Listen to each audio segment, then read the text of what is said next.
దేశ సార్వత్రిక ఎన్నికల తుది దశ ప్రచార ఘట్టం గురువారం సాయంత్రంతో ముగియనుంది. దేశంలోని 543 పార్లమెంట్ స్థానాలకు 7 దశల్లో ఎన్నికలు నిర్వహించాలని ఎన్నికల సంఘం నిర్ణయించింది. 6 దశల ఎన్నికల పోలింగ్ ముగిసింది. 7వ దశ రేపు జరగనుంది. ఈ నేపథ్యంలో ఆయా పార్టీల ప్రచార తీరుపై ప్రత్యేక కథనం ఇప్పుడు చూద్దాం.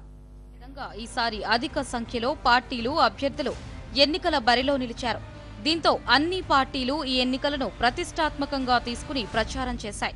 ముఖ్యంగా ప్రధానమంత్రి నరేంద్ర మోదీ మూడోసారి కేంద్రంలో అధికారంలోకి రావాలన్న పట్టుదలతో శ్రమించారు. మరోవైపు కాంగ్రెస్ నేతృత్వంలోని ఇండియా కూటమి కూడా అధికారంలోకి రావాలన్న బలమైన కాంక్షతో ఎన్నికల ప్రచారాన్ని పరుగులు పెట్టించింది.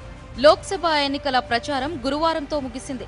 అధికార బీజేపీ, ప్రతిపక్ష కాంగ్రెస్ సహా దేశవ్యాప్తంగా అన్ని రాజకీయ పార్టీలు ప్రచారంలో చెమటొడ్డాయి.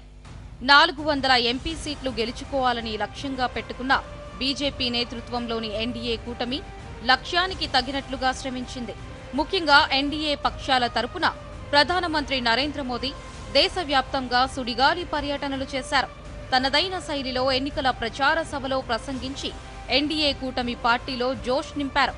2019 ఎన్నికలతో పోలిస్తే మోదీ ఈసారి ప్రచారంలో చాలా వేగం చూపారు.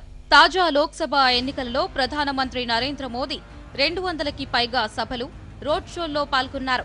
2019లో 68 రోజుల ప్రచారంలో 145 సభల్లో పాల్గొనగా ఈ ఏడాది మార్చి 16న ఎన్నికల షెడ్యూల్ వెలువడిన నాటి నుంచి తుది దశ ఎన్నికల ప్రచారం ముగిసే వరకు 76 రోజుల్లో 206 సభల్లో పాల్గొన్నారు. వివిధ మీడియా సంస్థలకు 80కి పైగా ఇంటర్వ్యూలు ఇచ్చారు.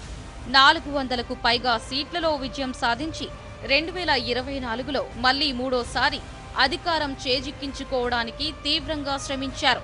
మార్చి 15, 17 3 రోజుల వ్యవధిలోనే 5 రాష్ట్రాలను ప్రధాని చుట్టేశారు.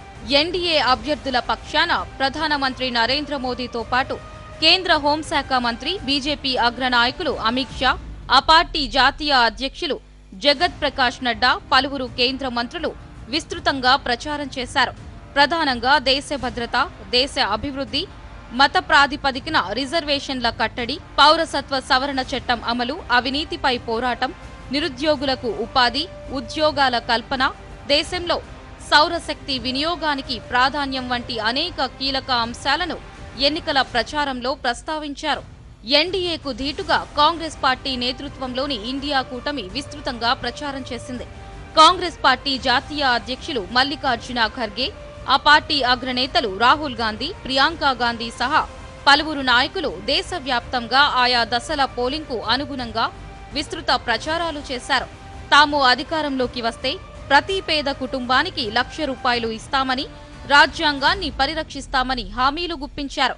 కాగా 7 దశల ఎన్నికల్లో ఇప్పటి వరకు జరిగిన 6 దశల్లో 78 కోట్ల మందికి పైగా ఓటర్లు తమ ఓటు హక్కును వినియోగించుకున్నారు.